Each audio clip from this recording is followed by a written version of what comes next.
Чистата и здрава животна средина е еден од приоритетите за советничката листа на коалицијата предводена од СДСМ. На пресконференцијата што се одржа во центарот на градот беше речено дека Кочани бил еден од најпозитивните екопримери во државата, а денес е на самото дно. Градот тоне во ѓубре. Управувањето со отпад е во криза. Потребен е современ третман на цврстиот отпад, селекција на отпадот, автомати за амбалажа и рециклирање, јавни површини за градежен шут, функционална комунална и инспекцијска служба. Кочани може економски и паметно да се исчисти. Хибридните светилки се модел за користење на ефтина сончева енергија со која Кочани изобилува. Оние кои што ги имаше и по кои бевме пилот општина се искршени и за жал не се одржуваат.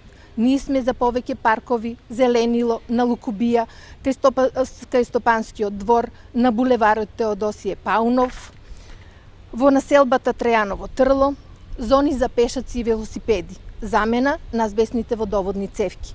Ние сме за искористување на европските пари за чиста и здрава животна средина. Андонова истакна дека правото на чиста животна средина е фундаментално граѓанско право и затоа општината треба да ги почитува еколошките стандарди. При тоа треба да вложува повеќе финансиски средства за изготвување и реализација на проекти за подигање на јавната свест на граѓаните.